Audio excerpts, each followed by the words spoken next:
Genomineerd voor de RTV NOF Sport- en Ondernemersverkiezing 2017 in de categorie Starter. De Molkerij uit Damwoord. Sinds 2016 verbindt de Molkerij in Damwoord geselecteerde boeren, telers, verwerkers en aanbieders op basis van hun producten. Door elkaars passie, kennis en ambities te bundelen tot een mini-keten creëert het bedrijf waardevolle eindproducten. Naast de boerderijwinkel op de Dokkumer Stadsboerderij is de Molkerij binnen een jaar uitgegroeid tot een platform met gerenommeerde partners en verkooppunten in Noord-Nederland. De uitdaging is om de verschillende sectoren maximaal samen te laten werken aan gewaardeerde en gezonde eindproducten. Mijn naam is Boukje Zinnige en wij zijn als de Molkerij genomineerd voor de Starter van het jaar. De Molkerij ondersteunt geselecteerde regionale producenten, verwerkers en aanbieders aan de hand van een platform en maakt het hele proces van bevruchting tot consumptie duidelijk zichtbaar.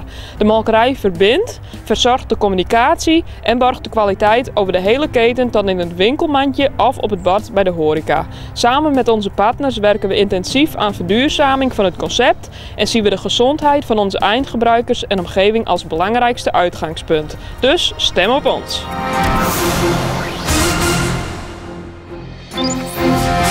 Genomineerd voor de RTV NOF Sport- en Ondernemersverkiezing 2017 in de categorie Starter. Buitengewoon mooi uit Kolm.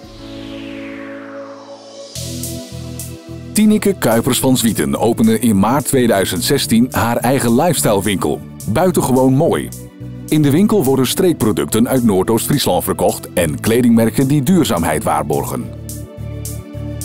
Ook helpt men met woninginrichting en kleur- en interieuradvies. Voor mensen met een handicap zijn er koopavonden op afspraak. Bedrijven helpen buitengewoon mooi met kantoorbeplanting. Voor scholen worden kleurplannen gemaakt. De winkel barst na 1,5 jaar al uit haar voegen en dus zijn er uitbreidingsplannen. Toch wil Tineke de charme van de winkel koesteren.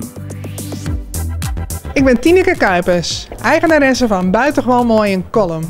We verkopen heel veel leuke cadeauartikelen, doen heel veel in dameskleding. We hebben kerstpakketten, relatiegeschenken en we geven ook nog eens interieuradvies en kleuradvies.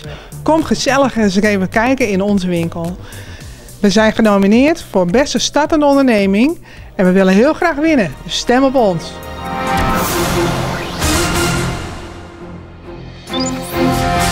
Genomineerd voor de RTV NOF Sport- en Ondernemersverkiezing 2016 in de categorie Starter. De Pannenkoektrein uit Marm. Het station van Marm-Westernijkerk ligt aan de voormalige spoorlijn Leeuwarden-Dokkum. Ook wel bekend als het Dokkumer Lokaaltje. Na een verbouwperiode van 3 jaar opende de Marmer IJzeren Spoorwegmaatschappij eind 2015 het gerestaureerde stationsgebouw. Eigenaar Klaas Smit verzamelde allerlei objecten en kocht een stoomtrein uit begin 1900. In het gebouw zit een klein museum, keuken en een kaartjesloket. In de trein kunnen de bezoekers pannenkoeken eten. Wie het oude station in Marm binnenstapt, waant zich in de jaren 30 van de vorige eeuw. Ik ben Klaas Smit en ik ben de machinist van de pannenkoektrein in Marm. De pannenkoektrein is een originele trein uit 1920 die op het spoor van het Dokkumer Lokaaltje staat. Het meest roemruchte spoorlijntje van Nederland ooit. In het station kun je een kaartje kopen en dan kun je in de pannenkoektrein heerlijke pannenkoeken eten. De pannenkoektrein is de enige in zijn soort op deze aardbol. Dus de enige ter wereld. De pannenkoektrein is genomineerd als startend bedrijf voor dit jaar. Wij vinden persoonlijk dat eigenlijk de nominatie voor het startend bedrijf van de eeuw moet zijn. Vindt u dat nu ook met ons? Stem dan op de pannenkoektrein.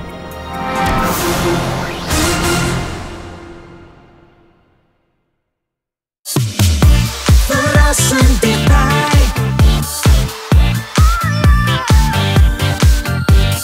RTV